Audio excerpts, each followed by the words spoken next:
Hey guys, welcome to next lecture of SFM and हम लोग discussion कर रहे हैं म्यूचुअल फंड के बारे में। सही है, चलो साहब। हम लोगों ने लास्ट के 2 लेक्चर में कुछ इंपॉर्टेंट चीजें देख ली। एक्चुअली बेसिक्स पार्ट था। पहले लेक्चर में हम लोगों ने बेसिक्स पढ़ा था म्यूचुअल फंड का एग्जैक्टली क्या होता है क्या नहीं होता है। देन उसके वाले नेक्स्ट लेक्चर में हमने second lecture of mutual fund, उसमें हम लोगों ने देखा था कि mutual fund versus hedge fund, इन दोनों में क्या डिफरेंस है, तो इन दोनों का कंपैरिजन किया हम लोगों ने। देन उसके बाद में हेज फंड में क्या टाइप की फीस होती है, उस फीस का कैलकुलेशन कैसे होता है, वो भी हम लोगों ने किया था, प्रैक्टिकल वाला स्टफ, एंड उसका एक एग्जाम्पल भी लिया था हम लोगों ने। ठीक है, भले ही वो एग्जाम के लिए इतना ज्यादा रिलेवेंट नहीं है, बहुत ज्यादा इंपॉर्टेंट नहीं है, बट साहब वो चीज अच्छे से ध्यान में भी रख लेना, एक बार अच्छे से क्लियर कर लेना। वैसे ज्यादा डिफिकल्ट नहीं है। सही है, हम लोगों ने एक मेजर डिफरेंस को देखा था फीस के बारे में कि म्यूचुअल फंड में सिर्फ मैनेजमेंट फीस रहेगा, there won't be any profit sharing, but hedge fund में वैसा नहीं है। हेज फंड में 2% तक क्या होता है, मैनेजमेंट फीस होता है। एंड अगर हर्डल को पार कर लिए, हर्डल रेट हम लोगों ने वो एग्जाम्पल में पढ़ा था। हर्डल रेट मतलब उतना minimum required rate of return जो हेज फंड मैनेजर ने अचीव करके देना है उसके एसेट के वैल्यू में। अगर दे दिया तो उसके बाद में वो एलिजिबल हो जाएंगे सेकेंड टाइप ऑफ उसके पेमेंट के लिए, फीस के लिए, जिसका नाम है इंसेंटिव्स। एंड वो इंसेंटिव्स यूजुअली 10% से लेके 20% के रेंज में रहेगा साहब, विथ रिस्पेक्ट टू जितना रिटर्न मिला उसका। ठीक है, एंड उस हिसाब से हम लोगों ने चेक करा था कि क्या होता है क्या नहीं होता है। वो एग्जैक्टली हम लोगों ने जो एग्जांपल लिया था उसमें सिचुएशंस बताई गई थी एंड हम लोगों ने कैलकुलेशन किए थे। देन इमीडिएटली लास्ट लेक्चर मतलब third lecture of your mutual fund, उस लेक्चर में हम लोगों ने एक्चुअली स्टार्ट करा एक नया कॉन्सेप्ट जिसका बहुत ज्यादा रिलेवेंस है एग्जामिनेशन के लिए एंड प्रैक्टिकल लाइफ के लिए भी, बिकॉज म्यूचुअल फंड उस कॉन्सेप्ट के बिना अधूरा है। सही है, उस कॉन्सेप्ट का नाम है नेट एसेट वैल्यू। क्या देखा हम लोगों ने, नेट एसेट वैल्यू का। इसका कमांड फटाफट से एक बार रिवाइज कर लेते हैं 2 मिनट में। ठीक है, सो नेट एसेट वैल्यू का जब कॉन्सेप्ट पढ़ रहे थे तो हम लोगों ने सबसे पहले देखा कि अगर मैं म्यूचुअल फंड का जो स्कीम है उसका बैलेंस शीट देख लूं तो उन लोगों ने कुछ इन्वेस्टमेंट्स करे होंगे, उनके पास कुछ कैश पड़ा होगा, कुछ सर बाकी एसेट्स रहेंगे म्यूचुअल फंड के, एंड इसके बाद में जो पैसा आया वो फंड्स रहेंगे एंड कुछ लायबिलिटीज भी रहेंगे, कुछ खर्चा हुआ रहेगा तो वो भी रहेगा सर। तो ये सब चीजों का अगर कंसिडरेशन करूं तो उनके पास से एक्चुअली उस म्यूचुअल फंड का कितना नेट एसेट्स है, मतलब उसका नेट वर्थ कितना है, वो आज हमें पता लगना चाहिए। एंड वो एसेट्स का मतलब म्यूचुअल फंड का वर्थ निकालने के लिए हम क्या करते हैं, एसेट्स माइनस लायबिलिटीज करके नेट एसेट्स निकालेंगे, उससे नाम बना नेट एसेट्स। एंड उस नेट एसेट्स का वैल्यू देखो कितना होता है, वो हुआ पूरा म्यूचुअल फंड का वैल्यू। अभी म्यूचुअल फंड ने जितना पैसा लोगों से लिया तो लोगों को कुछ यूनिट्स दिए, जैसे शेयर्स दिए जाते, equity shares, number of equity shares share capital में, वैसे यहाँ पे म्यूचुअल फंड में यूनिट्स दिए जाएंगे। सही है, तो हम लोगों ने क्या बोला कि sir total net asset value तो चलो ठीक है, हर एक यूनिट के पीछे उसका वैल्यू कितना है वो हम लोगों को पता होना चाहिए म्यूचुअल फंड का, जिसको हम लोगों ने बोला net asset value per unit, NAV per unit. And उस एनएवी पर यूनिट का हम लोगों ने कैलकुलेशन भी करना कैसे है वो देखा, एकदम सिंपल है। नेट एसेट्स का कैलकुलेशन करो, divided by number of units कर दो, आप लोगों को एनएवी पर यूनिट मिल जाएगा। Getting my point, yes sir no, बोलो एकदम अच्छे से। सही है क्या, सिंपल था ये बहुत चीज। एंड हम लोगों ने ये एक बेसिक कॉन्सेप्ट देखा था। ये सब चीजें क्यों कर रहे हैं, क्योंकि म्यूचुअल फंड का हर रोज वैल्यू चेंज होएगा। हर एक म्यूचुअल फंड का जो भी स्कीम है उसका हर रोज का वैल्यू चेंज होएगा, क्योंकि म्यूचुअल फंड काम करता है एक कॉन्सेप्ट के ऊपर जिसका नाम है marking to market. Marking to market मतलब हर रोज उसका मार्केट वैल्यू देखा जाएगा, रिकैलकुलेट करा जाएगा एनएवी, एंड उस एनएवी के ऊपर वो ट्रेडिंग करा जाएगा मार्केट में, बाई एंड सेल होगा। सर जब भी बाई एंड सेल होगा तो क्या एक्चुअल में एनएवी का प्राइस ही है जो ट्रांजैक्शन प्राइस बनेगा क्या? नो, उसमें कुछ एडिशनल चार्ज लगेंगे, हम लोगों ने देखे। सो जब मैं बाई कर रहा हूं तो मुझे एनएवी तो देना ही पड़ेगा, बट उस एनएवी के साथ में कुछ एडिशनल चार्ज देना पड़ेगा जिसका हमने नाम दिया था, बोलो फटाफट से क्या, एंट्री लोड। सही है क्या? सो मेरा एक्चुअल ट्रांजैक्शन प्राइस जो रहेगा, जो public participation, public offer price हम लोगों ने देखा था, गेटिंग माय पॉइंट, उसका एक क्वेश्चन भी करा है कि साहब वो जो प्राइस रहेगा that will be your NAV plus क्या, एंट्री लोड। सर सेकंड चीज हमने देखा, जब मैं उसको कुछ बेचूंगा तो बेचते टाइम मुझे कुछ और चार्ज पे करना पड़ेगा। तो बेचते टाइम मुझे जो मिलेगा that is NAV, but NAV पूरा मिलेगा क्या? नहीं, मुझे कुछ पे ऑफ करना है चार्ज। वो कौन सा चार्ज है? Exit load. अगर एक्चुअल प्रैक्टिकल लाइफ में देखूं तो एग्जिट लोड एक कुछ समय तक लगता है। तो मतलब मैं बोलूं कोई स्कीम, जिस स्कीम का सर मान लो मैच्योरिटी पीरियड है कुछ 5 साल का, वैसे तो आगे भी बढ़ता जाएगा, बट मैं अगर बोलूं कि 5 साल बाद में म्यूचुअल फंड का स्कीम एक्सपायर होने वाला है, वैसे तो होगा नहीं, बट सर अगर मैं बोलूं तो उसमें उन लोगों ने शायद दिया है कुछ कंडीशन कि पहले 15 दिन में अगर आप पैसे निकालते हो, रिडीम करते हो म्यूचुअल फंड के यूनिट्स, तो आपको इतना 1%, 2% एग्जिट लोड लगेगा। 0.5% एग्जिट लोड लगेगा। हर एक स्कीम का अलग परसेंटेज होता है, ऐसा जरूरी नहीं है कि सबका सेम रहेगा। Guys getting my point. Next point, वो बोले कुछ पीरियड में अगर निकाल लिए तो ही लगेगा एग्जिट लोड, अगर उसके बाद निकाले तो नहीं लगेगा कुछ। So that is what your exit load का सिनारियो। प्रैक्टिकल लाइफ में कुछ समय तक निकाले तो ही सर लगेगा, कुछ समय बाद निकाले तो एग्जिट लोड नहीं लगेगा। जब एग्जिट लोड लगेगा तब हमारा एक्चुअल में जो पैसा मिलेगा वो कौन सा मिलेगा, एनएवी माइनस एग्जिट लोड।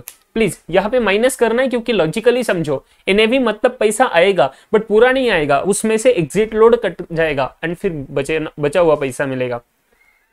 वही जब मैं पे कर रहा था तब मैं दो चीजें पे कर रहा था, एनएवी भी पे कर रहा था एंड चार्जेस भी पे कर रहा था, तो इसलिए एनएवी प्लस एंट्री लोड किया मैंने। Getting my point. Formula base रट्टा मत मारना प्लीज, लॉजिकल है एकदम से, दिमाग से याद करना इसको, ठीक है।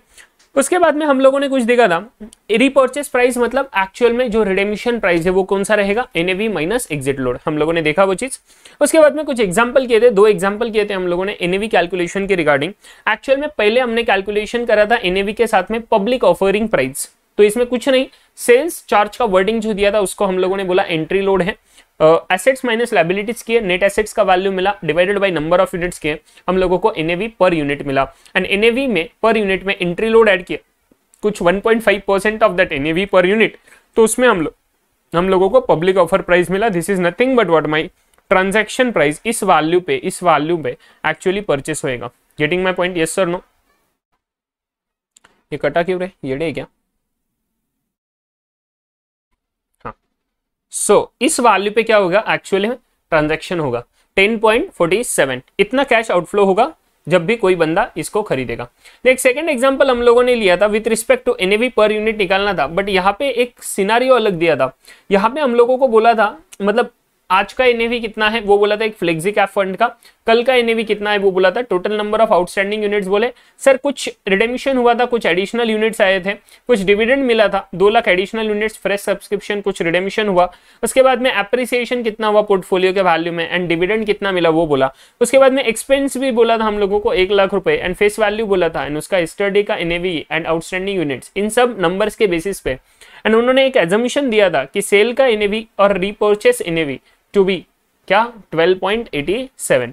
तो इस बेसिस पे हम लोगों ने क्या किया, कुछ नहीं, सब वेरी सिंपल, लास्ट डे का एनएवी लिया, उसके बाद में पोर्टफोलियो को एप्रिसिएट कराया, क्योंकि ये एप्रिसिएशन हुआ है तो मैंने पोर्टफोलियो का वैल्यू बढ़ गया, तो 1608 करोड़ का जो था उसमें 12 करोड़ रुपए बढ़ गए, माइनस 1 करोड़ रुपए का खर्चा हो गया, ये लैक्स में चल रहा है, सॉरी 1608 लाख प्लस 12 लाख रुपए का वैल्यू बढ़ गया पोर्टफोलियो का, तो म्यूचुअल फंड का वैल्यू बढ़ जाएगा क्योंकि मार्केट वैल्यू बढ़ा, तो ऐड किया हम लोगों ने।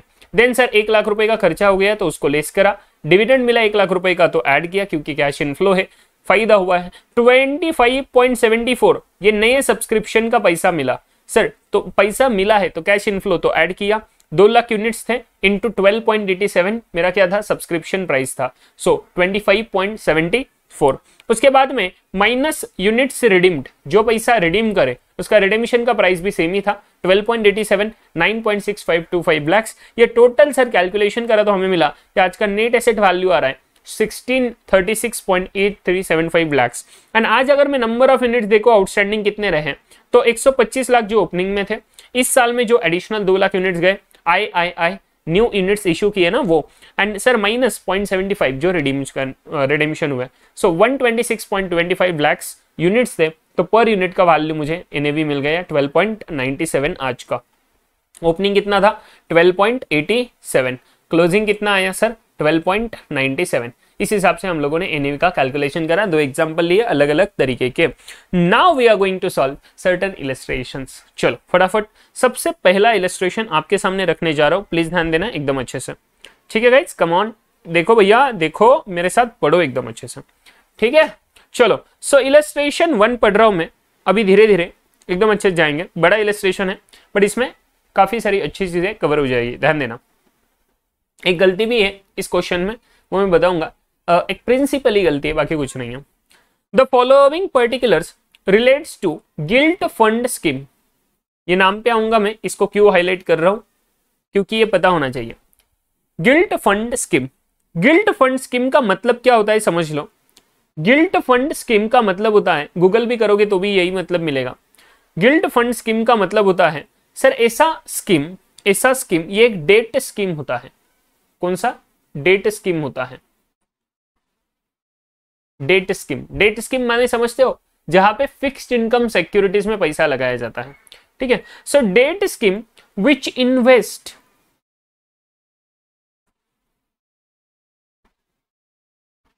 Only in bonds and fixed income securities, लिखे ले लो ये नाम, मीनिंग पता होना चाहिए आपको। Fixed income securities issued by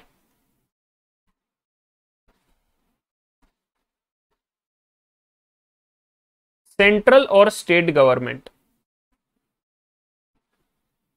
sir तो मतलब ये एक ऐसा डेट स्कीम है जो सिर्फ बॉन्ड्स एंड जो फिक्स्ड इनकम सिक्योरिटीज है जो central government and state government issue करता है, सिर्फ उसी में इन्वेस्ट करते हैं, बाकी किसी में इन्वेस्ट नहीं करते। ये होता है guilt fund scheme. Mutual fund का ऐसा स्कीम, ऐसा पैटर्न है, ऐसा सर स्टाइल है, अप्रोच है, जो डेट अप्रोच है, जहां पे सिर्फ गवर्नमेंट सिक्योरिटीज में पैसा लगाया जाता है, बॉन्ड्स में पैसा लगाया जाता है। Are you getting my point? समझ गए क्या? Clear with this? देखो साहब क्या बोल रहे हैं, देख लो। Sir the following particulars relates to the gilt fund scheme. अभी आपको थोड़ा है ना कुछ हटके लगेगा, देखना। इन लोगों ने इन्वेस्टमेंट्स करा है, इस फंड ने इन्वेस्टमेंट करा है इन शेयर्स एट कॉस्ट। तो आइडियली अगर अभी मैंने जो मीनिंग बताया आपको, गिल्ट फंड स्कीम का मीनिंग क्या हुआ? डेट स्कीम है जो सिर्फ bonds and fixed income securities issued by central and state government में पैसा लगाएगा, बाकी कहीं पे इन्वेस्ट नहीं करेगा। बट इन लोगों ने नीचे जो इन्फॉर्मेशन दिया वहां पे इन्वेस्टमेंट इन शेयर्स बात करी है, एंड वो भी अलग अलग इंडस्ट्रीज के। So guys are you getting my point? मैं क्यों बोल रहा था प्रिंसिपली गलत दिख रहा है? क्योंकि वो प्रिंसिपली जो गिल्ट फंड स्कीम ऊपर बोला ना, वो नीचे मैच नहीं हो रहा, वो नीचे मैच नहीं हो रहा। Getting my point? Are you getting my point? एकदम अच्छे समझ रहा है क्या? ये प्रिंसिपली बस गलती है, बाकी इसके वजह से हमारे आंसर में कुछ फर्क नहीं पड़ेगा। डोंट वरी अबाउट इट, हमारे आंसर में कुछ फर्क नहीं पड़ेगा। जैसे हम नॉर्मल प्रोसेस फॉलो करते हैं एनएवी के लिए, वैसे ही प्रोसेस फॉलो करनी है, बाकी कुछ नहीं होगा, ठीक है। सो देखना, आपको बस पता होना चाहिए क्या है क्या नहीं है, सो इसलिए बताया मैंने। देखो ये म्यूचुअल फंड स्कीम ने ना इन्वेस्टमेंट किया है शेयर्स में एट कॉस्ट। ऑब्वियसली जब इन्वेस्टमेंट का वैल्यू देंगे तो मेजरली सर वो कॉस्ट में ही रहेगा। Getting my point? सर क्यों? दिमाग लगाओ थोड़ा। फाइनेंशियल स्टेटमेंट्स, अकाउंटिंग स्टैंडर्ड्स पढ़े हो, जब भी इन्वेस्टमेंट्स का वैल्यू करना पड़ता है बैलेंस शीट में, तो वो कॉस्ट पे लिया जाता है, वो कभी मार्केट वैल्यू पे इन्वेस्टमेंट नहीं दिखाया जाता बैलेंस शीट में। It is always at cost. Getting my point? फिर वो एएस हो इंडेस हो, doesn't matter, investment is at always cost, ठीक है। सो अगर देख लो, ऑब्वियसली इंडेस में you have the approach to take it at market value, but principally it is what? At cost. देखो साहब, investment in shares at cost दिया, मतलब उनका खर्चा कितना था, कॉस्ट कितना था, वो इन्वेस्टमेंट का वैल्यू दिया। कुछ आईटीईएस कंपनी, आईटीईएस, आईटी माने इंफॉर्मेशन टेक्नोलॉजी, आपको बताए। आईटीईएस मतलब क्या होता है समझ लो? कुछ नहीं, आईटी मतलब इंफॉर्मेशन टेक्नोलॉजी, आईटीईएस मतलब इंफॉर्मेशन टेक्नोलॉजी एनेबल्ड सर्विसेज। क्या बोला? Enabled services. तो इंफॉर्मेशन टेक्नोलॉजी आईटी का जो भी सर सपोर्ट सर्विसेज रहता है ना, वो एनेबल्ड सर्विसेज, उन सर्विसेज भी आईटी कंपनीज प्रोवाइड करते हैं। So if you look at certain examples of practical life, Wipro ले लो, टीसीएस ले लो, इन्फोसिस ले लो। Getting my point? These are the IT and ITES companies. ये लोग इंफॉर्मेशन टेक्नोलॉजी का सर्विस प्रोवाइड करते हैं, प्लस इन आईटी के रिगार्डिंग जो भी एनेबल्ड सर्विसेज है वो भी प्रोवाइड करते हैं। वन मोर थिंग, सिर्फ सर्विसेज नहीं, इनके हार्डवेयर भी, प्रोडक्ट्स भी प्रोवाइड होते हैं आईटी के केस में। सो हार्डवेयर प्लस सॉफ्टवेयर सब चीजें and plus other services, enabled services, वो भी सर इसमें प्रोवाइड करी जाती है आईटी एंड आईटीएस कंपनीज। तो इन लोगों ने, इस म्यूचुअल फंड के स्कीम ने आईटी एंड आईटीएस कंपनीज में इन्वेस्ट करे हैं 28 करोड़ रुपीज, ठीक है, रुपीज इन करोड़ से 28 करोड़ रुपीज। इंफ्रास्ट्रक्चर कंपनीज में best example L and T, Larsen and Toubro. Sir infrastructure companies में 15 करोड़ रुपीज इन्वेस्ट करे हैं। Aviation, transport and logistics, lot of examples. So 7 crore invest करे। ऑटोमोटिव 32 करोड़ इन्वेस्ट करे हैं, and banking and financial service 8 crore rupees invest करे हैं। ऐसे 5 सेक्टर है जिसमें इन लोगों ने पैसा इन्वेस्ट करा है। 28 करोड़, 15 करोड़, 7 करोड़, 32 करोड़ एंड 8 करोड़। ये सभी के सभी नंबर्स जो दिए, 5 नंबर सभी, ये पूरे के पूरे कॉस्ट पे हैं। मतलब एक्चुअल में कितना इनको कॉस्ट लगा, म्यूचुअल फंड को कितना पैसा गया इनके हाथ से, वो यहाँ पे दिख रहा है। Getting my point? नेक्स्ट, इनके हाथ में अभी भी कुछ कैश बचा है एंड अदर एसेट्स बचे in hand even through out the fund period. कि जो फंड का पीरियड दिया है ना, वो एक ईयर की बात कर रहे हैं, तो उस फंड के पीरियड में भी सब थ्रू आउट द, इनके पास में इतना कैश बचा है कितना 2 करोड़ रुपए का, एंड अदर एसेट्स में। उसके बाद में इन लोगों ने सिर्फ शेयर्स में इन्वेस्ट नहीं करेगा इस, come on next point, investment in the fixed income bearing bonds. जो ऐसे कुछ बॉन्ड्स है, बॉन्ड्स मतलब क्या होता है, एक सिंपल सी बात समझ लो, बॉन्ड वैल्यूएशन नाम का अलग से चैप्टर आएगा हमारा फिक्स्ड इनकम वाला, अभी के लिए समझ लेना, bonds is like shares, but वहां पे सिर्फ शेयर्स में क्या होता है कि तुम लोगों को डिविडेंड मिलेगा, वो भी कंपनी जब चाहेगा तब मिलेगा, अगर प्रॉफिट हुआ तो मिलेगा, एंड अगर प्रॉफिट होके भी वो चाहे तो मिलेगा आपको, नहीं तो सर आपके पास कुछ अधिकार नहीं है। गेटिंग माई पॉइंट कि हमें मिलना ही चाहिए। Bonds are not like that. Bonds बोले कि it is kind of a security जहां पे हर साल फॉर श्योर फिक्स्ड इनकम मिलने वाला है। फिक्स्ड इनकम मतलब आज आप बैंक में गए, एफडी की है, फिक्स डिपॉजिट किया, आपको पता है एफडी के तब रेट चल रहा था मान लो 8% का, 8% का, चलो मैं पब्लिक बैंक ले लूँ, कोई गवर्नमेंट बैंक ले लूँ, नेशनलाइज बैंक ले लूँ, 6% का मैक्सिमम। सो 6% का एफडी रेट चल रहा है, 6% मुझे मिलने वाला है साल में, फिर बैंक को प्रॉफिट और लॉस हो doesn't matter for me, but what will happen, 6% I am going to get the interest from that respective fixed deposit. वही होता है बॉन्ड में। Bond is like a fixed income security, it's like a fixed deposit, समझे, जहां पे companies को पैसा चाहिए बट वो बोल रहे हैं कि हमें डेट का पैसा चाहिए, क्या, डिबेंचर्स जैसा। तो बॉन्ड्स एंड डिबेंचर्स में एक्चुअली में ज्यादा कुछ फर्क नहीं है, एक बहुत इंपॉर्टेंट फर्क है वो बताने जा रहा हूं, वो वैसे बॉन्ड वैल्यूएशन आएगा तब बात करूंगा, बट फिर भी अभी के लिए समझ लो सिक्योरिटी का फर्क है। जब कोई इंस्ट्रूमेंट ऐसा सिक्योर्ड होता है, मतलब कंपनी ने कुछ सर सिक्योरिटी दिया है वो इंस्ट्रूमेंट इशू करने के पीछे, तो तब मैं बोलूंगा उसको bond.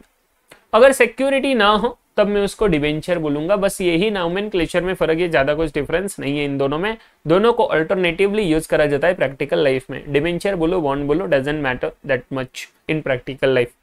Getting my point. So इन लोगों ने क्या करा है, म्यूचुअल फंड ने इन्वेस्ट करा है interest fixed income bearing bonds, मतलब ऐसा बॉन्ड जहां पे फिक्स्ड इनकम आएगा। Getting my point. फर्स्ट कुछ लिस्टेड बॉन्ड्स है, बॉन्ड्स भी लिस्ट होते हैं स्टॉक एक्सचेंज पे, सो लिस्टेड बॉन्ड्स है, जैसे स्टॉक एक्सचेंज सिक्योरिटीज एक्सचेंज पे, बॉन्ड एक्सचेंज में, ठीक है। सो लिस्टेड बॉन्ड्स 10,000 लिस्टेड बॉन्ड्स लिए हैं इन लोगों ने, जिसपे 10.5% बॉन्ड्स हैं। तो ये क्या इंडिकेट करता है, इसको पढ़ना समझ लो। पहला 10,000 बोल रहा है कि इतना नंबर ऑफ बॉन्ड्स हैं, जैसे हम लोग बोलते हैं नंबर ऑफ शेयर्स, वैसे यहाँ पे बोला जाएगा नंबर ऑफ बॉन्ड्स। कितने बॉन्ड्स लिए, 10,000 नंबर है। 10.5% बॉन्ड्स, ये 10.5% is the rate of interest. इसको बॉन्ड के लैंग्वेज में बोला जाता है कूपन रेट। क्या बोलते हैं इसको, coupon rate. 10.5% is the coupon rate. Coupon is nothing but what your interest rate. Guys come on, एकदम सिंपल है, ज्यादा कुछ कॉम्प्लेक्स मत बनाना इसको। Coupon rate that is nothing but interest rate, ठीक है। एंड इसका वैल्यू कितना है देखा, हर एक बॉन्ड 10,000 रुपए का है, of 10,000 etch. Getting my point, समझ रहा है क्या। सो 10,000 बॉन्ड्स है, 10,000 बॉन्ड्स, 10.5% का इंटरेस्ट रेट है, एंड 10,000 रुपए का एक बॉन्ड है, वो बात हो रही। देन सर कुछ अनलिस्टेड भी बॉन्ड्स है, अनलिस्टेड बॉन्ड्स है। अनलिस्टेड बॉन्ड्स उनका कॉस्ट भी दिया हुआ है 10 करोड़ रुपए, इधर देखो लिस्टेड का, एंड 8 करोड़ क्या है अनलिस्टेड का है। ऑब्वियसली कॉस्ट पे बातें चल रही है, ज्यादा कुछ टेंशन मत लेना। Next, expenses payable as on closure date. बोले जिस दिन म्यूचुअल फंड का हम लोग एनएवी निकालने वाले ना, उस क्लोजर डेट पे जिस दिन ये सब चीजें देख रहे हैं, उस दिन हमें पेएबल है, म्यूचुअल फंड को कितना रुपए पे करना बाकी है, 3 करोड़ रुपए पे करना बाकी है। Market expectation on listed bonds, ये ध्यान में रखना है, काफी इंपॉर्टेंट है समझने के लिए। ये बोल रहे कि जो लिस्टेड बॉन्ड्स में कंपनी इन्वेस्ट किया है ना 10 करोड़ रुपए, उससे मार्केट एक्सपेक्ट कर रहा है सिर्फ 8.4%, बट मार्केट में वो रेट ऑफ रिटर्न कितना दे रहा है, इंटरेस्ट कितना दे रहा है, 10.5%। तो क्या मार्केट में इसका वैल्यू ज्यादा रहेगा? Yes absolutely. सर हम लोगों को इसका जब मार्केट वैल्यू निकालेंगे ना, मार्केट वैल्यू लेना पड़ेगा ना हमें, ये शेयर्स का मार्केट वैल्यू, उसके बाद में ये बॉन्ड्स का market value. Getting my point. So in that scenario हमें ये बॉन्ड्स का मार्केट वैल्यू निकालने के लिए काम आने वाला परसेंटेज है, कौन सा, market expectation on listed bonds 8.4%। Getting my point, yes sir no. Next, number of units outstanding, कितने यूनिट्स आउटस्टैंडिंग है भैया, 5.5 करोड़ यूनिट्स आउटस्टैंडिंग है। So these are the number of units, ठीक है। क्वेश्चन खत्म नहीं हुआ है, प्लीज ध्यान रखो, अभी तक क्वेश्चन चल रहा है। इतना इन्वेस्टमेंट किए, इन्वेस्टमेंट की बात करी, इन्वेस्टमेंट इन शेयर्स बताया उन लोगों ने, फिक्स्ड इनकम में कुछ इन्वेस्ट किया है, कैश एंड अदर एसेट्स पड़े हैं।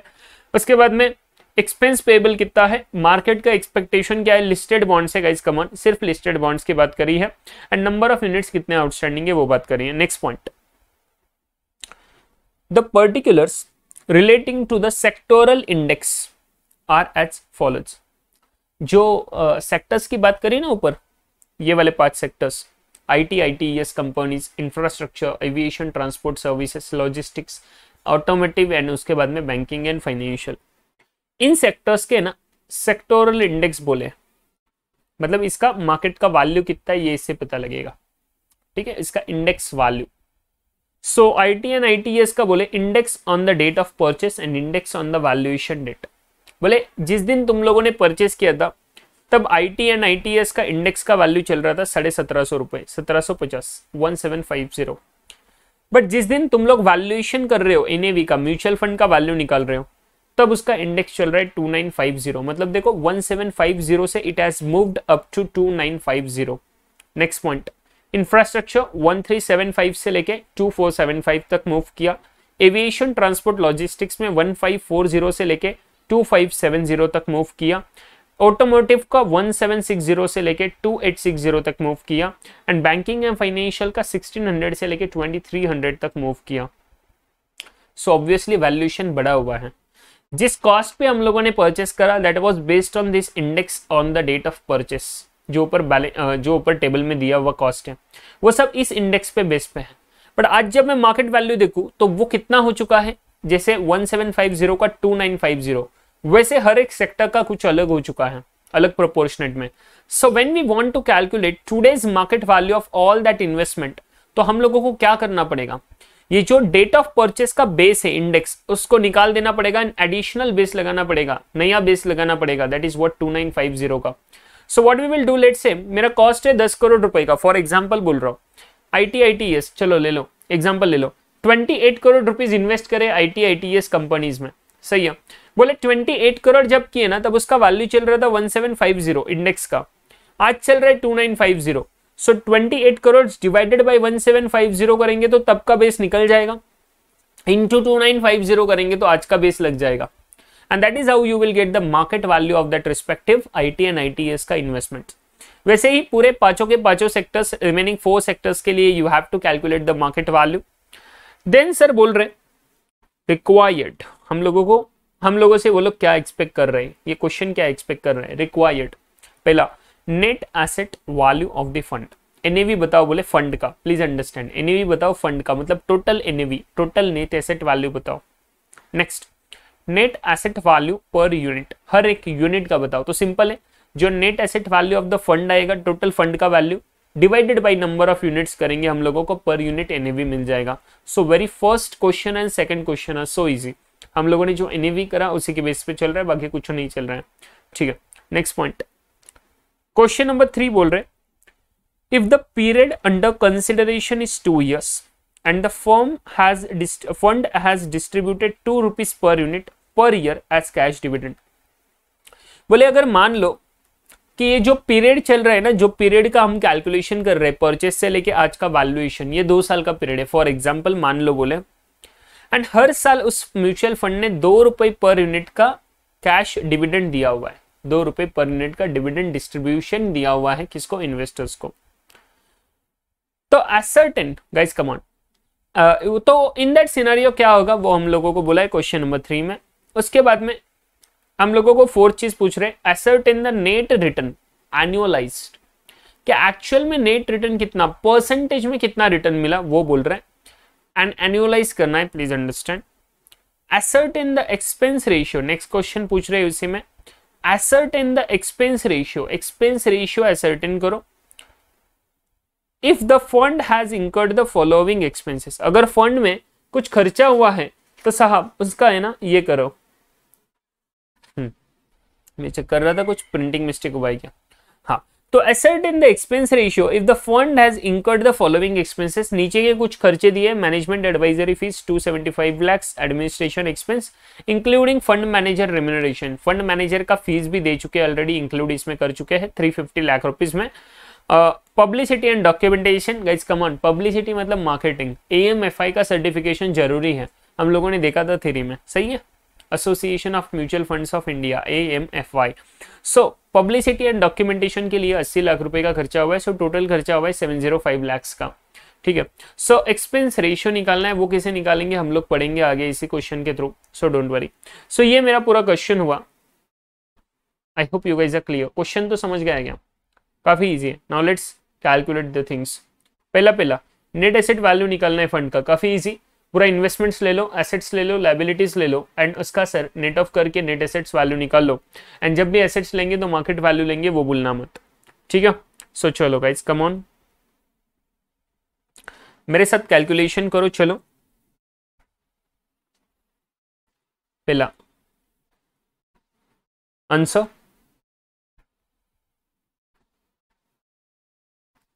आंसर में सबसे पहली चीज हम कैलकुलेट कर रहे हैं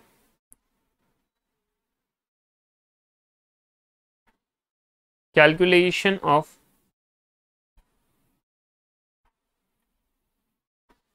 net asset value of the fund.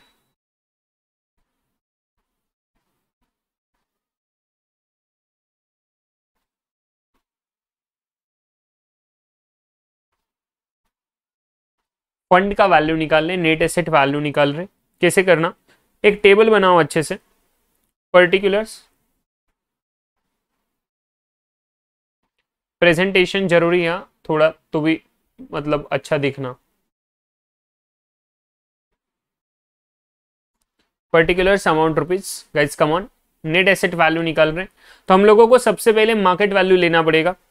सो सबसे पहले मार्केट वैल्यू ले लो, किसका, जो इक्विटी शेयर्स में इन्वेस्ट कर चुके हैं, मार्केट वैल्यू,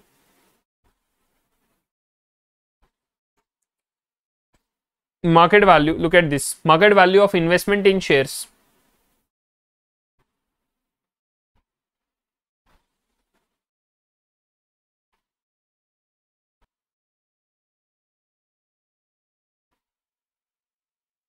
ठीक है, इंडस्ट्री वाइज लेना है, so please understand, IT and ITES, इसका कॉस्ट लेंगे, मार्केट वैल्यू कैसे निकालेंगे हम लोग, प्लीज, ये मार्केट वैल्यू कैसे निकालेंगे, कॉस्ट इनटू जो index of purchase, index at purchase divided by index at, sorry, index at valuation divided by index at purchase ना, क्या कर रहा मैं, इंडेक्स एट वैल्यूएशन, ठीक है, cost into index at valuation divided by index at purchase, ऐसे करके market value मिल जाएगा। सो IT एंड ITES का निकाल लो कितना होएगा, कॉस्ट देख लो कितना है भाई, 28 crore rupees, 1750 and 2950, 28 crore 2950 into divided by 1750, ये कैलकुलेशन करना। सेकंड चीज, मैं कैलकुलेशन सब बाद में कर लूंगा। इंफ्रास्ट्रक्चर,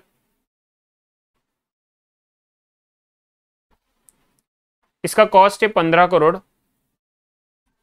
और इसका कितना आएगा 2475 एंड 1375।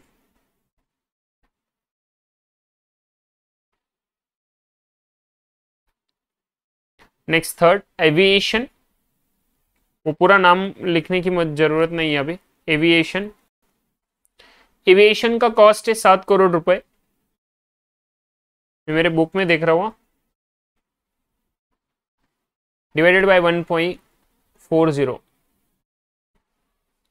ठीक है। Fourth, automotive,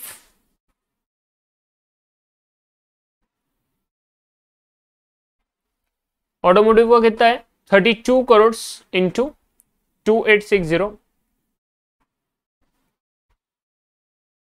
divided by 1760। And fifth, banking, banking and financial services था ना, तो बैंकिंग लिख लो शॉर्ट में। सो 8 रुपए का कॉस्ट इंटू 8 करोड़ 2300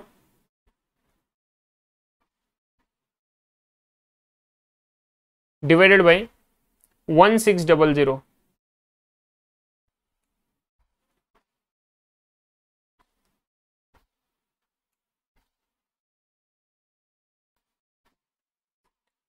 ठीक है, तो ये हुआ बेसिक कैलकुलेशन इन्वेस्टमेंट्स का। अभी इसके बाद में हम लोगों को और भी देखना है। ये तो इन्वेस्टमेंट्स का हुआ ना, सिर्फ इन्वेस्टमेंट इन शेयर्स का, तो इसके नंबर देख लो कितना कितना बनता है, 47.20।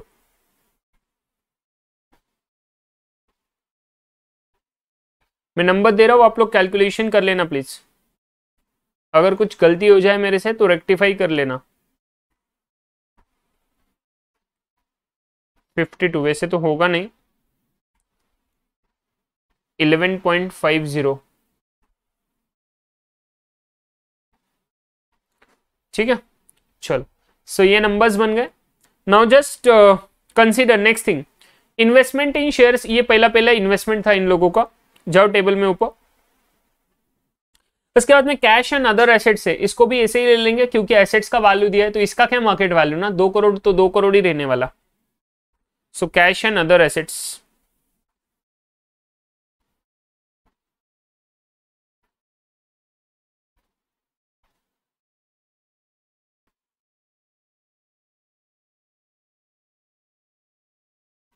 उसके बाद में कुछ इन्वेस्टमेंट इन बॉन्ड्स दिया था इन लोगों ने। तो इन्वेस्टमेंट इन, पहले ले लेते हैं लिस्टेड बॉन्ड्स, अलग से कर लेंगे पूरा, क्योंकि लिस्टेड बॉन्ड्स का वैल्यूएशन करना है हम लोगों को, मार्केट वैल्यू लाना है।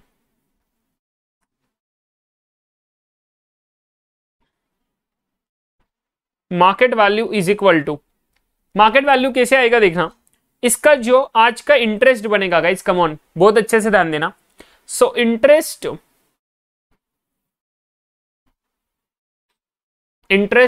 Rate into cost divided by market expectation, market expectation rate. एकदम लॉजिकल है गाइस, कम ऑन, एकदम लॉजिकल है। ये बोल रहे कि तुम लोगों ने कितना इन्वेस्टमेंट करा, तुम लोगों ने कितना इन्वेस्टमेंट करा, वो कितने रेट पे करा, तो वो एक इंटरेस्ट का वैल्यू ऊपर मिल जाएगा।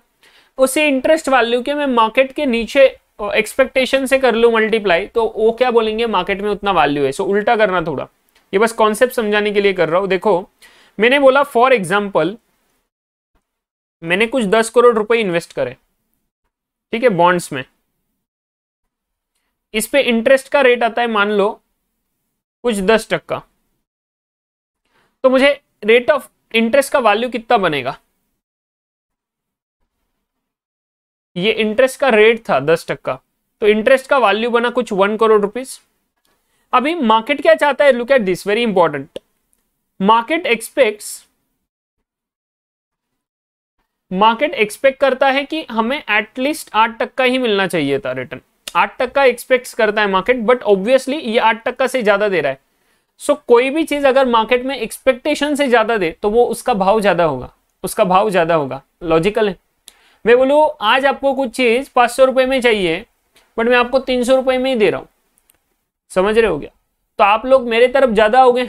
गेटिंग माई पॉइंट, सिंपल है। वैसे ही उल्टा करो, आप लोगों ने बैंक में गए एंड आप बोले कि मुझे एफडी में इन्वेस्ट करना, बट मुझे 8% का रेट ऑफ इंटरेस्ट चाहिए। बैंक वाले बोले 8% क्या बोल रहे हो, मैं तुम्हें 10% देता रेट ऑफ इंटरेस्ट, करोगे क्या एफडी इन्वेस्ट, तो आप क्या बोलोगे, ऑब्वियसली करूंगा, कोई दिक्कत नहीं है सब, और मैं तो मेरे 10 दोस्तों को भी लेके आऊंगा। भैया 10 दोस्त आएंगे, डिमांड बनेगा, उस बैंक के एफडी का जो इज्जत है वो बढ़ता जाएगा। वही बात कर रहे हैं, वो इज्जत is nothing but what, market value.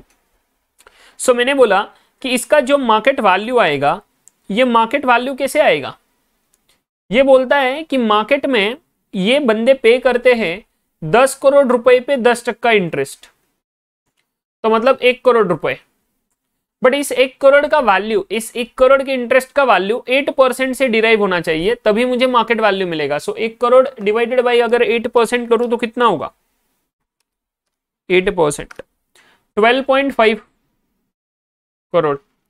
तो ये 12.5 crore is the market value. कैसे आया ये देखना, उल्टा करना थोड़ा। अभी मैंने बोला कि मार्केट में इसका वैल्यू चल रहा है 12.5 करोड़, ठीक है। मतलब मैं आज इतना पे करूंगा, बट मुझे एक्सपेक्टेड कितना है इस पे मिलना, 8% एक्सपेक्टेड है। तो अगर मैं आज 12.5 करोड़ रुपए पे करूं और 8% एक्सपेक्ट करूं तो मुझे 1 करोड़ रुपए मिलना जरूरी है। 12.5 करोड़ पे 8% मेरा एक्सपेक्टेड रेट ऑफ रिटर्न है guys, come on, expected rate of return है ना। तो मैंने बोला मैं 12.5 करोड़ अगर आज इन्वेस्ट करूं और इस पे मुझे 8% का एक्सपेक्टेशन है तो मुझे 1 करोड़ रुपए मिलने चाहिए।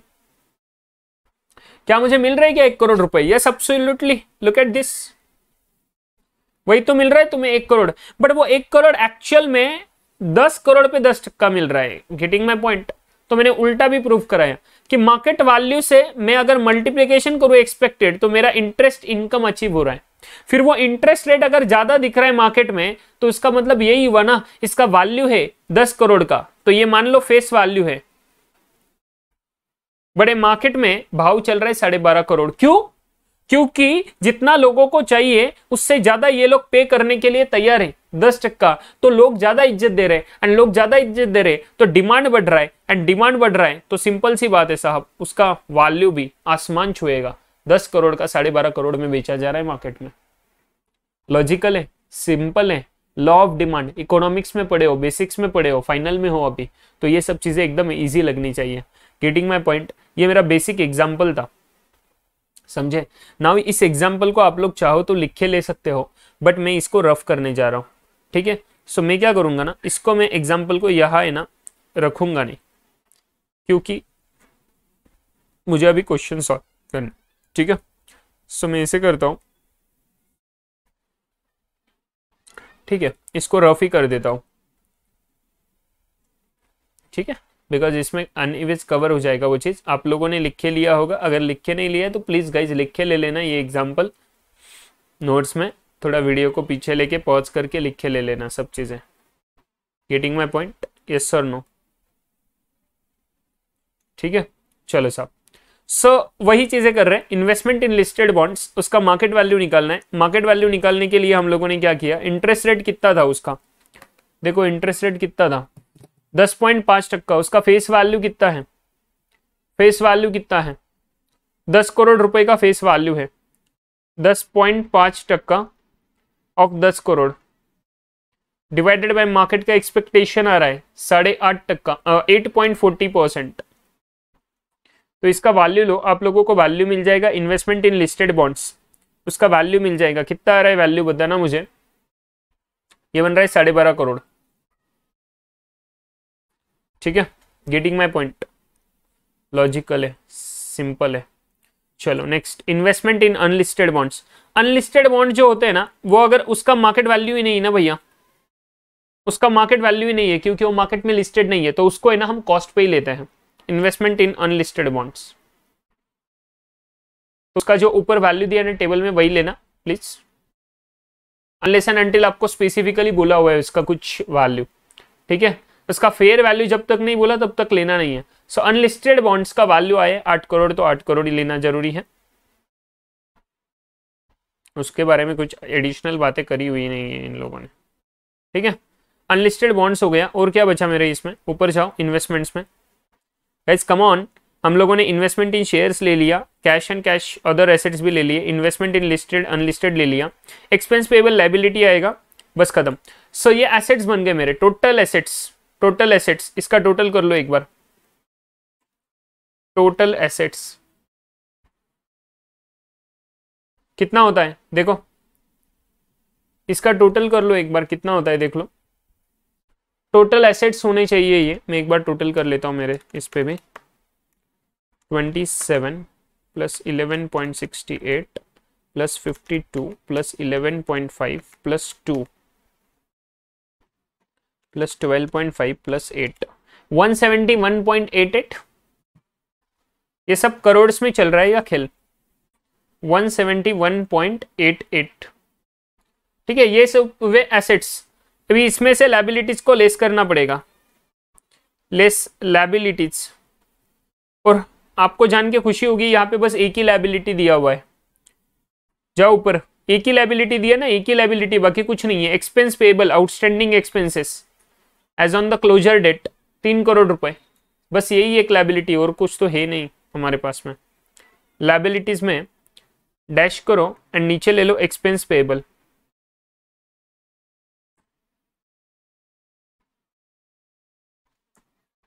₹3 करोड़। ठीक है, सो ये बना 168.88, 168.88, गेटिंग माई पॉइंट। ठीक है, सो ये बन गया मेरा net asset value of the fund.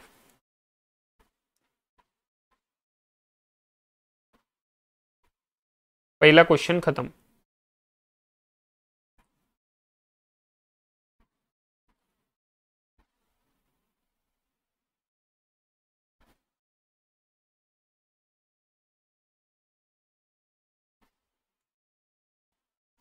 ठीक है, calculation of net asset value of the fund. हम लोगों ने एसेट्स लिए, मार्केट वैल्यू लिए उसके, कैश एंड अदर एसेट्स लिया, इन्वेस्टमेंट इन लिस्टेड बॉन्ड्स का मार्केट वैल्यू निकाला, इन्वेस्टमेंट इन अनलिस्टेड का कॉस्ट ही लेना पड़ता है, लायबिलिटीज अनलेस एंड अनटिल हम लोगों को कुछ स्पेसिफिक चीज दिया है, एंड देन लायबिलिटीज को लेस करा, net asset value of the fund हम लोगों को मिल गया 168.88 रुपीज इन करोड़ से सभी के सभी, तो उसको भूलना मत।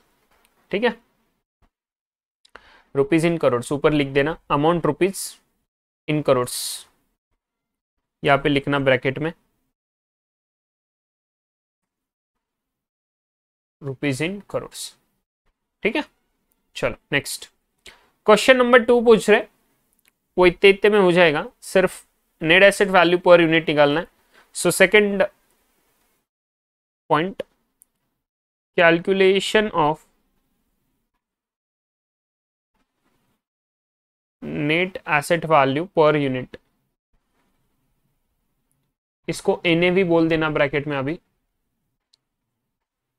ऊपर बोला होता तो यहाँ पे शॉर्टकट ही लेते हैं, बट अभी देखो net asset value per unit के लिए NAV of the fund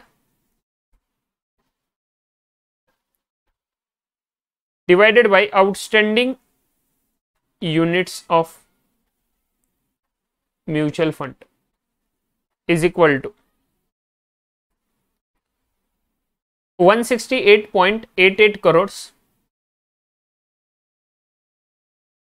divided by total outstanding units कितने हैं मेरे पास में, 5.5 करोड़ यूनिट्स है, देखना जाओ ऊपर,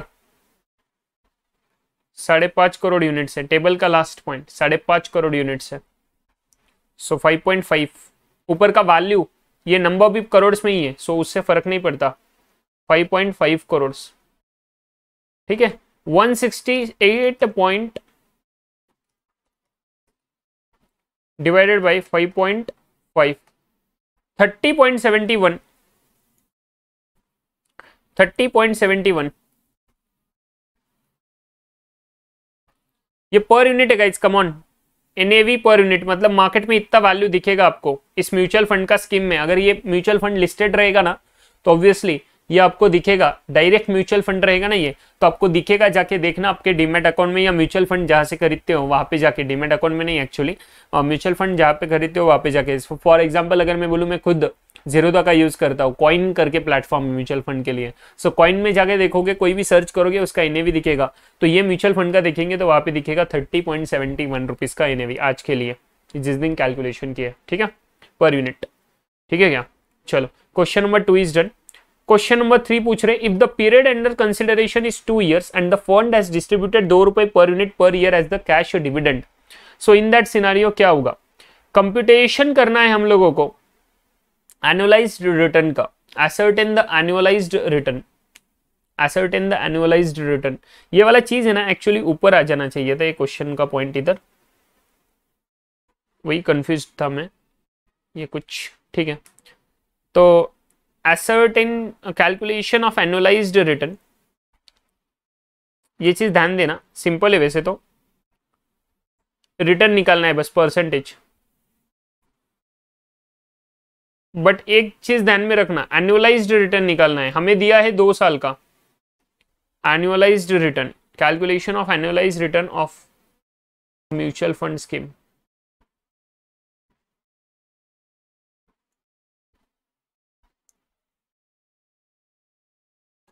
ठीक है, अभी हम लोगों को एनुअलाइज रिटर्न चाहिए तो हम लोगों को क्या क्या लेना पड़ता है? Return is what? Return of mutual fund is the capital appreciation, capital appreciation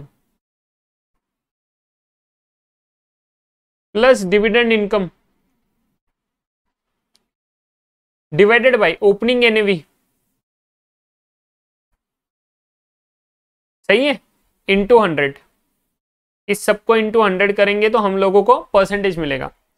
जब मैं कैपिटल एप्रिसिएशन की बात कर रहा हूं, so guys come on, capital appreciation is what? Closing NAV, exam में नहीं लिखना है please, closing NAV less opening NAV, ठीक है क्या?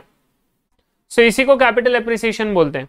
नाउ अगर मैं क्वेश्चन देखूं तो मेरे पास में है क्या क्लोजिंग एनएवी मिल गया क्या? Yes, we have got the closing NAV, 30.71 is my closing NAV. क्या हम लोगों के पास ओपनिंग एनएवी है क्या? नो ना, we don't have opening NAV. Question में भी कहा दिया है, क्वेश्चन में वी हैव द कॉस्ट, वही चीजें हैं, उसी से ओपनिंग एनएवी निकालना पड़ेगा इन चीजों से।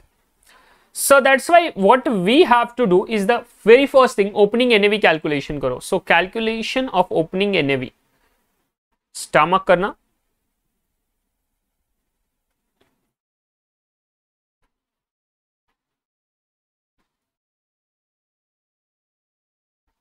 बिकॉज उसके बिना हम लोगों को कैपिटल एप्रिसिएशन नहीं मिलेगा। एंड पर यूनिट बोल दो पहले ही कैलकुलेट करते समय, calculation of opening NAV per unit.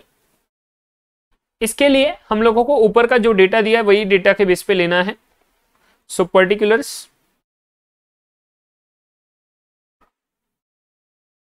तो हम लोग क्या बोल रहे हैं, जिस दिन इन्वेस्ट किए ना उसी कॉस्ट लेंगे, क्योंकि ओपनिंग एनएवी कब का ले रहे? ओपनिंग एनएवी जिस दिन इन्वेस्ट किए तभी, तो उसके मार्केट वैल्यू पे इन्वेस्ट किए होंगे, and that's why my cost only become my market value. इसके रिलेवेंट रुपीज इन करोड्स, और 2 साल पुरानी बात कर रहे, प्लीज ध्यान में रखना। Okay clear?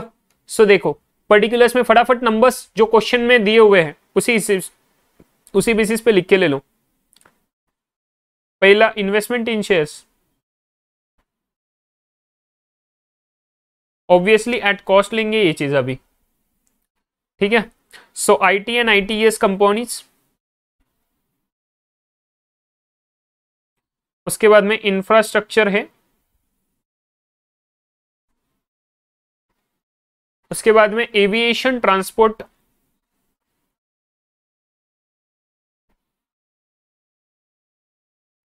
एंड लॉजिस्टिक है, उसके बाद में ऑटोमोटिव है, एंड उसके बाद में बैंकिंग एंड फाइनेंशियल सर्विसेज है।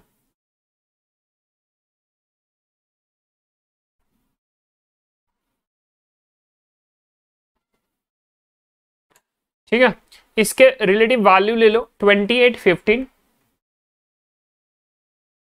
जो क्वेश्चन में दिए हुए वही वैल्यू बनेंगे मेरे 2815, 732, 8। Investment in fixed income bearing bonds,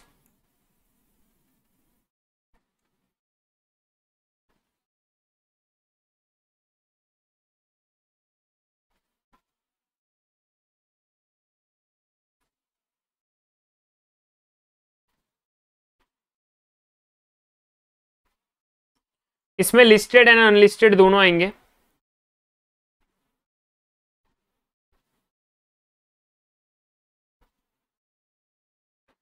listed and unlisted दोनों आएंगे। हम लोगों ने देखा हुआ है 10 करोड़ एंड 8 करोड़, उसका वैल्यू ऊपर ले लो, ऊपर से देखे क्वेश्चन में 10 करोड़ एंड 8 करोड़। उसके बाद में कैश एंड अदर एसेट्स भी है इसमें ना, 1-2 मिनट के लिए रुको। हाँ, अभी यहाँ पे कैश एंड अदर एसेट्स क्यों नहीं आएगा? नहीं आएगा, क्यों नहीं आएगा? ध्यान रखो भैया, जब इन लोगों ने पैसा इन्वेस्ट करा तब थोड़ी ना कैश बचा रहेगा, जितना पैसा है उतना पूरा इन्वेस्ट कर लिया। सो जिस दिन इन्वेस्टमेंट आई, ओपनिंग एनएवी, उस दिन की बात कर रहे हैं हम लोग, ओपनिंग एनएवी। तो ये ध्यान में रखना, जब भी ओपनिंग एनएवी कैलकुलेट कर रहे हैं, so you don't need to consider the cash and other assets. अभी एक चीज ध्यान में रखना, उन लोगों ने क्या बोला हुआ है ऊपर जाके, क्वेश्चन में देखो, चलो look at this, very important. Cash and other assets even through out the fund period. Fund period के बारे में बात कर रहे हैं। जिस दिन मैंने इन्वेस्टमेंट करा उसकी बात नहीं हो रही, ध्यान रखो। जिस दिन इन्वेस्टमेंट करा उस दिन पूरा की पूरा जितना पैसा आया उतना पूरा इन्वेस्ट हो चुका है। सो नाउ जब रिडेमिशन वगैरह होता है तो उस बेसिस पे कैश एंड बैलेंस मेंटेन करके रखा हुआ है। सो इन लोगों ने ओपनिंग कैश बैलेंस कुछ नहीं आएगा, समझ रहे हो क्या? तो ओपनिंग एनएवी में कुछ लेना मत कैश बैलेंस को, ठीक है? ओपनिंग एनएवी में कैश बैलेंस को कुछ लेना मत, बस यही चीजें बनने वाली हैं, ज्यादा कुछ आएगा नहीं, ठीक है? सो इस सबका टोटल हो जाएगा आपका 108 करोड़, 108 करोड़।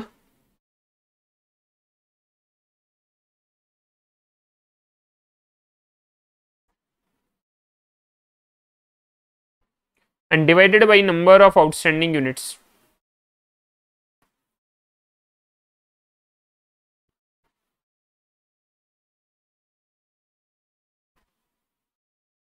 Outstanding unit 5.5 crore. कुछ एडिशनल यूनिट्स वगैरह आए नहीं हैं, और आए होंगे, जितने आए हैं, जितने एडिशनल हुए सबका सर कॉम्पेंसेट हो चुका है। सो 19.64 रुपीज पर यूनिट इसका क्या बन रहा है, एनएवी पर यूनिट बन रहा है 19.64 NAV per unit.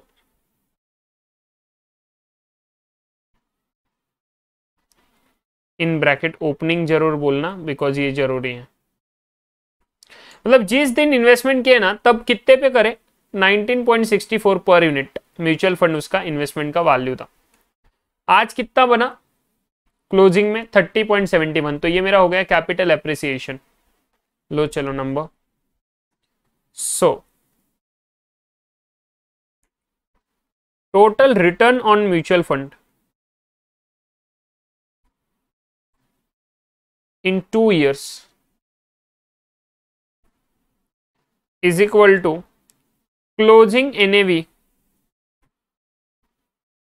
minus opening NAV plus dividend divided by opening NAV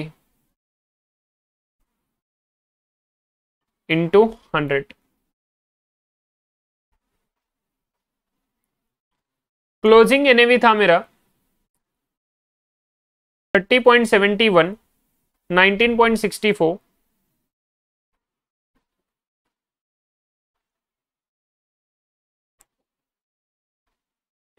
plus dividend जो मिला वो मिला 2 रुपए पर ईयर, 2 रुपए पर ईयर। सो 2 रुपए इंटू 2 साल, पर यूनिट पे बातें चल रही, इसलिए नंबर ऑफ यूनिट से मल्टीप्लाई मत करना, and divided by 19.64 into 100 करना इसका मल्टीप्लीकेशन, ये सब calculation, and you should get the return of 77%। ये अपन 2 साल के लिए। सो एनुअलाइज्ड रिटर्न अगर निकाले, एनुअलाइज्ड रिटर्न सिंपल इसका एवरेज ले लो,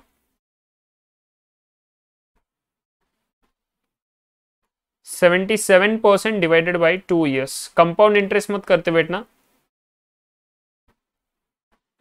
तो हर साल का हुआ 38%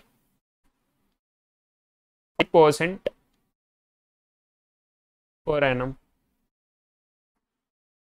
ठीक है? This is the your answer.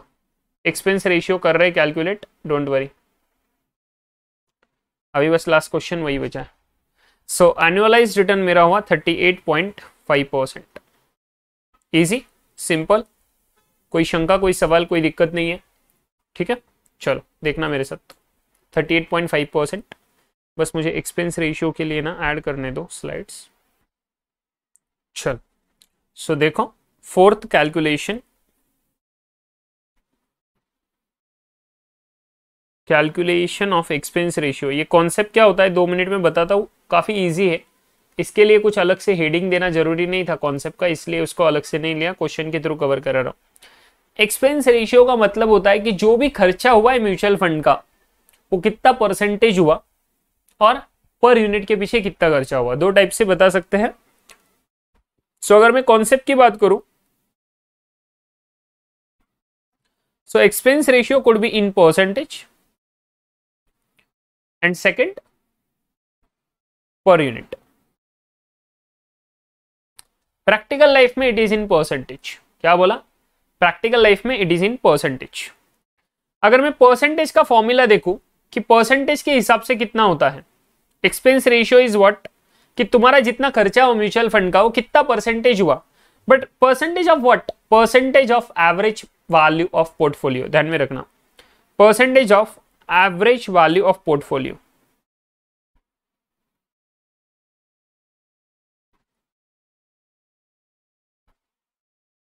हुआ क्या इसका नंबर? हाँ मैं वही बोला, ये क्या हुआ?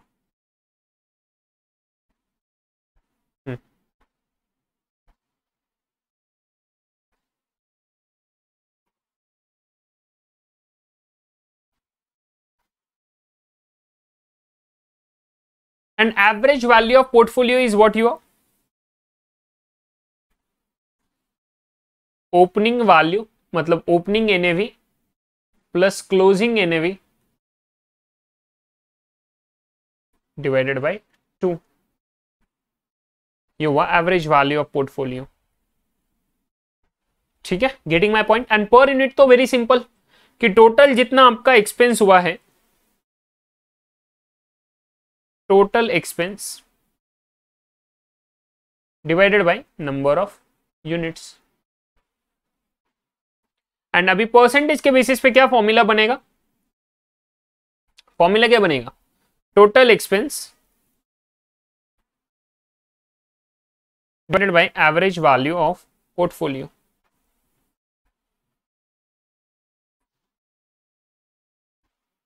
Portfolio is nothing but mutual fund ना, mutual fund is a portfolio only ना, mutual fund is the portfolio only ना, बट सिर्फ एक्सपर्ट लोग मैनेज कर रहे हैं, हम लोग नहीं कर रहे हैं, इक्विटी इन्वेस्टर नहीं कर रहा है खुद होके, दैट्स व्हाई म्यूचुअल फंड बोले उसको। ठीक है, सो एक्सपेंस रेशियो को कैलकुलेशन करना है। सबसे पहले टोटल एक्सपेंस कितना है, हम लोगों को 3 एक्सपेंडिचर दिए हुए इन लोगों ने, मैनेजमेंट एडवाइजरी फीस। सो सबसे पहले कैलकुलेशन कर लो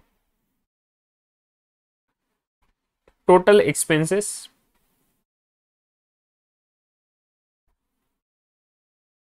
इसमें मैनेजमेंट एडवाइजरी फीस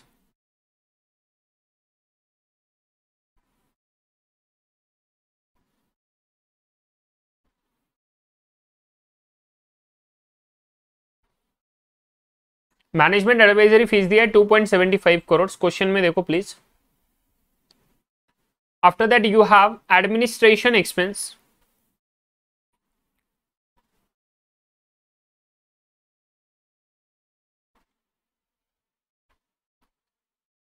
ये हुआ है 3.5 crore. And after that you have publicity and documentation का खर्चा,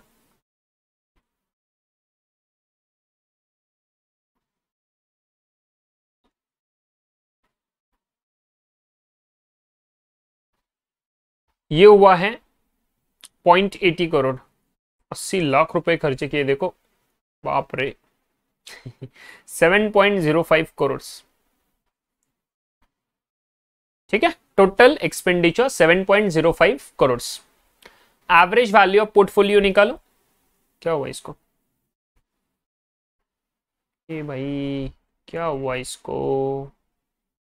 क्या ऊपर, चलो चलो चलो चलो, या so average value of portfolio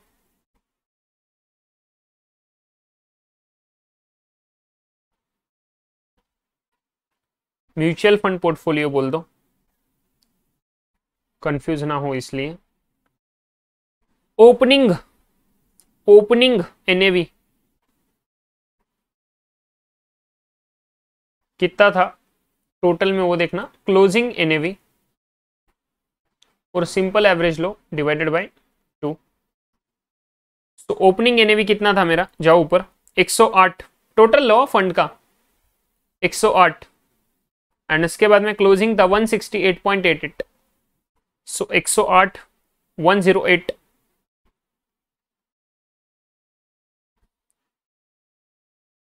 plus 168.88 divided by 2 into 100, sorry average value निकाल रहे बस अभी।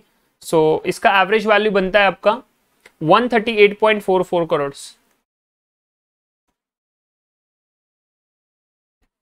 ठीक है, average value of the portfolio. And now average value के बाद में you have to calculate expense ratio percentage is equal to total expense divided by average value of portfolio into 100। so total खर्चा कितना हुआ देखो 7.05 डिवाइडेड बाय 138.44, दोनों करोड़ में इसलिए करोड़ लिखा नहीं है कुछ, इंटू 100। सो ये परसेंटेज बनता है 5.09%। ठीक है, सिंपल है 5.09%। इसको क्या मैं कैलकुलेट करके दिखाऊँ आपको।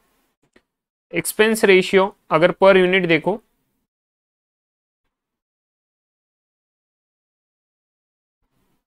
तो टोटल एक्सपेंस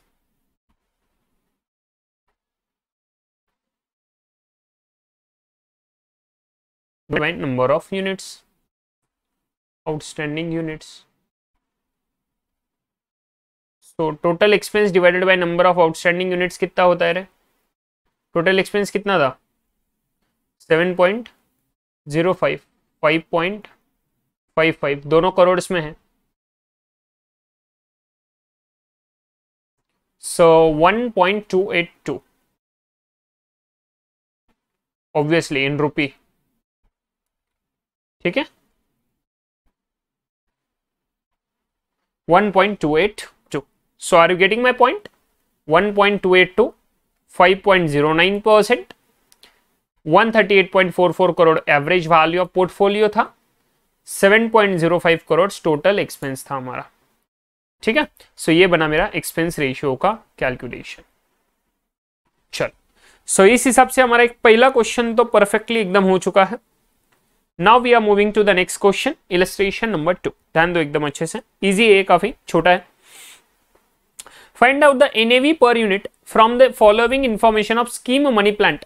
एक स्कीम है, मनी प्लांट करके स्कीम है, क्या नाम दिया है, बढ़िया। Size of the scheme 16 lakh रुपए का स्कीम है, मतलब इन्वेस्टमेंट 16 लाख रुपए किया है। फेस वैल्यू शेयर्स के कितने हैं 100 रुपए का एक शेयर्स का फेस वैल्यू है, एक शेयर का। आउटस्टैंडिंग शेयर 1 लाख है। Market value of fund investment 180 lakh रुपए। ये 16 लाख रुपए का जो इन्वेस्टमेंट किया था इसका मार्केट वैल्यू हो चुका है 180 लाख रुपए, हमारे लिए तो यही रिलेवेंट है। रिसीवेबल से 2 लाख रुपए के, लायबिलिटी से 1 लाख रुपए का। सो सर वो बोल रहे हैं कि एनएवी पर यूनिट निकालो, कितना इजी कैलकुलेशन है। सो बोल रहे 180 लाख रुपए का ये एसेट बना प्लस 2 लाख रुपए का एसेट बना, तो टोटल एसेट बना मेरा 182 लाख रुपीज का। सही है, मेरे लायबिलिटीज बने 1 लाख रुपए के, तो मेरा टोटल नेट एसेट्स कितना बना 181 lakh rupees. And divided by number of units कर लो साहब, पर यूनिट निकालने बोले हैं। अभी ये actually face value of shares बोले, तो आउटस्टैंडिंग शेयर्स जो बोले मैं मान रहा हूं कि उसी शेयर्स को यूनिट्स लिया है, मान रहा हूं, बिकॉज यहाँ पे म्यूचुअल फंड के यूनिट्स की बात नहीं करी है। इन लोगों ने बोला है कि जो शेयर्स में इन्वेस्ट करें ना उसके शेयर्स कितने आउटस्टैंडिंग है, तो 1 लाख रुपए 1 लाख शेयर्स बोले हैं। सो मैं मान रहा हूं कि ये 1 लाख यूनिट्स ही है। सो अगर मैं 1 लाख यूनिट्स लूं तो मेरा 181 रुपीज का म्यूचुअल फंड का एनएवी पर यूनिट बन जाएगा। Getting my point, very simple. So इसी को बस लिखना है आप लोगों ने आंसर के फॉर्म में। ठीक है, आंसर के फॉर्म में एकदम इजी है, ज्यादा कुछ नहीं है इसमें। पर्टिकुलर टेबल बना लो एक, अमाउंट रुपीज। ठीक है, सो सबसे पहले टोटल एसेट्स, नहीं दोनों एसेट्स के नंबर ले लो। Market value of fund investments, market value of funds investments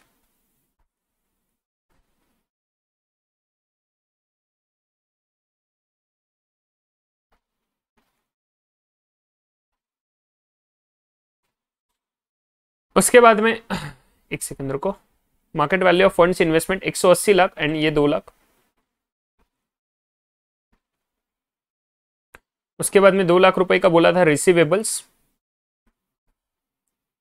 plus receivables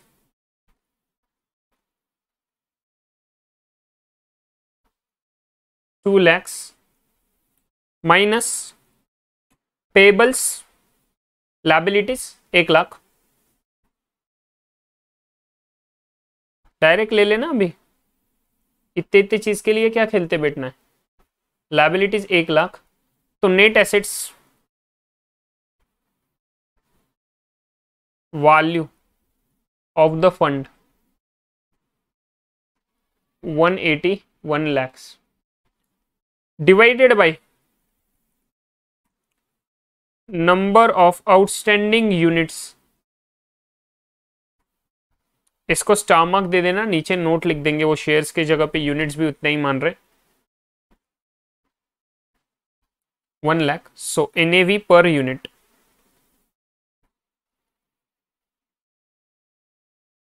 181 rupees. ठीक है, तो इधर नोट दे दो।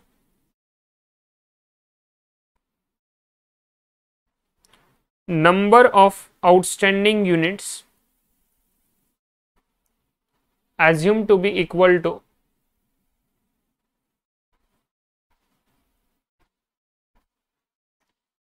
number of outstanding shares। Actually मैं वही यूनिट्स ही बदलना चाहते थे, बट उन लोगों ने शेयर्स बोल दिया, तो हम लोगों ने बस क्लैरिफिकेशन के लिए लिख दिया, बाकी तो जरूरत नहीं था ऐसे। ठीक है, I hope you guys are getting my point. So 181 rupees इसका पर यूनिट का वैल्यू, क्योंकि क्वेश्चन में स्पेसिफिकली पर यूनिट का पूछा हुआ था। सो इस हिसाब से इलस्ट्रेशन 2 भी हमारा खत्म हो जाता है, ज्यादा कुछ है नहीं। पॉज करके वीडियो को लिख के ले लो, ये छोटी सी बात। And now illustration number 3 try करना अपने इन पे, ज्यादा कुछ है नहीं इसमें, सब चीजें दी हुई है इन लोगों ने। 7%, 9%, 10%, लिस्टेड अनलिस्टेड। अगेन इन साल में डिविडेंड कुछ मिला है इक्विटी शेयर पे, इंटरेस्ट जो भी है वो received as and when due, जब ड्यू हुआ तभी मिल गया बोले। एंड ऑफ ईयर पे equity shares and 10% debentures quote कर रहे 175% एंड 90% वैल्यू पे, तो उसका मार्केट वैल्यू ऐसे मिल जाएगा। Other investments quoted at par, कि जितना उसका पार वैल्यू था उसी पे कोट हो रहा है, तो इन्हें भी निकालो पर यूनिट। गिवन दैट की operating expenses during the year 5 lakh रुपए के हैं। एंड ऑल्सो इन्हें भी निकालो अगर म्यूचुअल फंड ने डिस्ट्रीब्यूट करा है dividend of 0.90 per unit during the year to the unit holders. अगर यूनिट होल्डर्स को डिविडेंड दिया तो सर उसमें से एनएवी कितना बचेगा, तो ये भी आप लोगों ने करना, कैलकुलेट करना जरूरी है। सो मैं इसको है ना, no entry load was charge, entry load भी कुछ नहीं था। सो इसको मैं बस होमवर्क दे रहा हूँ ट्राई करने के लिए। Obviously I am going to solve this question in next lecture. So ये वाला क्वेश्चन प्लीज ट्राई करना। And one more homework is there for all of you, that is illustration number 6। Illustration number 6 एक बार फटाफट से देख लो। एक साथ 2009 को during the initial offer of some mutual fund invested 10,000 units having face value 10 रुपए per unit, तो इसका वैल्यू मिल जाएगा total. Dividend operated by the mutual fund was 10% and Arun found that उसका एनुअलाइज्ड यील्ड था 153.33%। 20% डिविडेंड गिवन ऑन 31 दिसंबर। 31 मार्च 2012 को रिडीम कर दिया उसने पूरा की पूरा balance of 11,296.11 units when his annualised yield was 73.52। तो कितना एनएवी बनेगा तीनों के तीनों दिन पे, ये दिमाग लगाने का क्वेश्चन है, बस ट्राई करने को बोल रहा हूं, ट्राई करने को बोल रहा हूं। Obviously I am going to solve this particular thing only for try, ठीक है, ताकि आप लोगों का दिमाग चले। बाकी इस कॉन्सेप्ट में एनीवेज कुछ नया है नहीं, बस परम्यूटेशन कॉम्बिनेशन है, किस लैंग्वेज से बात कर रहे हो उसकी बात हो रही, बड़ा आंसर आएगा इस चीज का, बट आप लोगों को ट्राई करना है बस दिमाग लगा के, बाकी कुछ नहीं, ठीक है। सो 2 क्वेश्चंस ट्राई करने हैं। पहला क्वेश्चन ये बड़ा वाला इसलिए दिख रहा है थोड़ा डिफिकल्ट, बट पहले क्वेश्चन से तो कम ही है, सही है ना। सो प्लीज ट्राई करना, इसको होमवर्क करके प्रॉपरली कर लेना। एंड उसके बाद में नीचे वाला क्वेश्चन जो है ना वो ट्राई जरूर करना, इलस्ट्रेशन नंबर 6, ठीक है। सो इलस्ट्रेशन 3 एंड इलस्ट्रेशन 6 हम लोग नेक्स्ट लेक्चर में डिस्कस करेंगे एंड आगे बढ़ेंगे with this particular concept. And आगे हम म्यूचुअल फंड के चैप्टर के नए कॉन्सेप्ट्स भी पढ़ने वाले हैं, ठीक है। चलो गाइस, तो मिलते हैं हम नेक्स्ट लेक्चर में, तब तक के लिए अच्छे से ध्यान रखना अपना खुद का, अपने फैमिली का। Be positive, be confident, take care and bye bye.